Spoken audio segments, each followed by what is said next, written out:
here with Keke Booked and Busy Palmer, Keep a Check Palmer, Keke Booked and Blessed Palmer. I'm so excited to chat with you about Disney Plus's Foodtastic. Hope you're doing well Yes, today. me too. Me too. Good to be speaking with you. Yes, yes. So, first of all, I didn't really think I knew what to expect when I watched the show, but it's so different from everything that we've kind of seen because there's been like a culinary competition boom in recent years, especially given the pandemic. And, that's kind of, easy content to make. And there's so many of them popping up. But personally, for you, as the host, what do you think sets Foodtastic apart from kind of the other competition series that we've seen on television? I think the main thing is that they are truly using food as art. This is not about tasting, and they're putting together produce and I mean, I'm talking about carrots on top of cakes, not cooked. They're the way that they are using food is definitely in a way, like you said, that we've never seen before. And I was very shocked myself, when I, became a part of the show and started to see what was really going down. Like they're going to be able to create houses and they're Yeah. carving ice and there's no tasting because I was actually excited for the tasting part. And I'm like, wait a minute, no tasting? Yeah, yeah. They're actually positioning our food in a way that we've never seen as it pertains Mhm. to art. It really became an art form to me more than it ever had before. Yeah, yeah. And another thing that surprised me is how heavily involved the Disney IP is. You have Star Wars, you have Beauty and the Beast, you have all of these. What can you tease about some of the creations this season that you're excited for viewers to see? Yeah, I mean, I kept saying Ant-Man, but then as my conversations have been going more and more, and I've been thinking back on the episodes, Pirates of the Caribbean was exceptional. The Mm, Muppets episode was also brilliant. The Lion King episode had so much heart in it, as well as the Avengers. And I mean, at this point, I've almost named every single episode. So as you can see, they all are really incredible.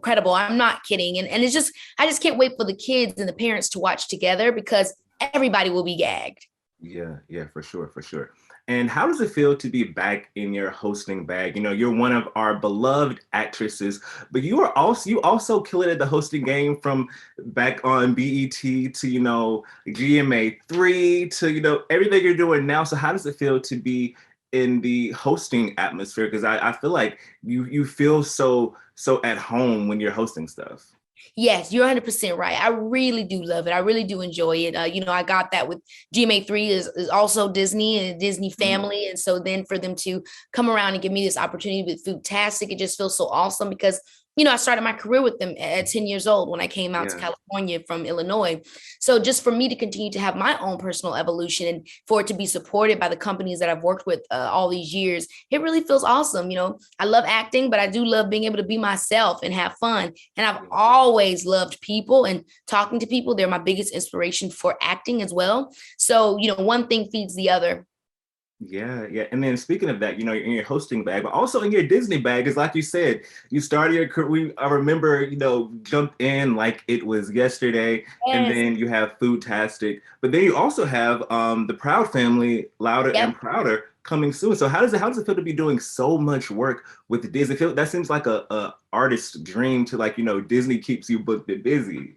Absolutely. I think, we all think of it in a way that is the same for everyone. Like it's like you've been working with a company for years and you just continue to evolve through that company and they continue to support you as you continue to grow as an artist. That's definitely how Disney is. Whether it's me or any of the other artists that they've worked with over the years, you would be able to literally see and go back and say, wow, they worked with them when they were kids and then now they keep working with them. And as the artists continue to grow, Disney's support is continued to grow. So it's almost like I feel like a lawyer and I'm on my way to partner. That's such an interesting comparison because I feel like it also kind of not really rebuffs, but kind of combats the kind of stereotype of like how child actors will start off with a certain whether Nickelodeon, Disney, or whatever. But like you're a perfect example of like just growing up and reaching new heights as the years go on.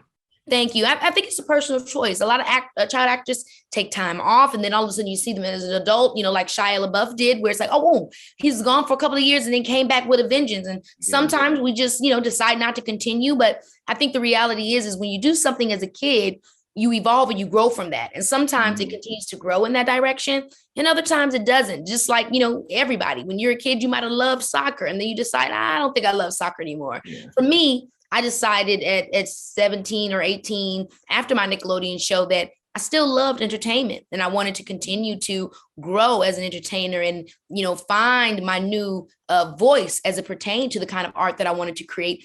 And that was just my path. And I think I've been rewarded in a lot of areas as it pertains to work with that. Yeah, yeah. And you've been like the poster person for manifestation recently. You manifested your way onto Insecure. You're hopefully manifesting your way on a Sister Act 3, also on Disney Plus. Also on Disney Plus. Come So on I now, need some Disney. lessons. I need some lessons on how you do it. But just in general, like, how does it feel for you as an actress, like speak into existence things that happen in your career? Yeah, I appreciate that. I think, the way that I come off with it is very lighthearted and it's very like, oh, boom, I just asked and it just happened. But I really do feel for all of us artists, as it pertains to manifestation, you have to put in the work. You know what I mean? Any job, in any career, in any field, that can actually allow your manifestation to come true. Manifesting isn't just, I want it. Manifestation is the action. It's the action that you already have it. It's me saying I'm a host already. It's me hosting on my own Instagram page, or it's me actively producing my own stuff and then getting the big opportunity as a producer. It's you doing the small things that may not seem valid in your eyes, but they are a step in the direction of what you ultimately want to do that then manifests the major outcome. It's the sowing of the small seeds and believing in yourself when nobody else is. That actually makes those manifestations come through. So at the end of the day, it is also a responsibility to ourselves to make those things happen. For sure, for sure.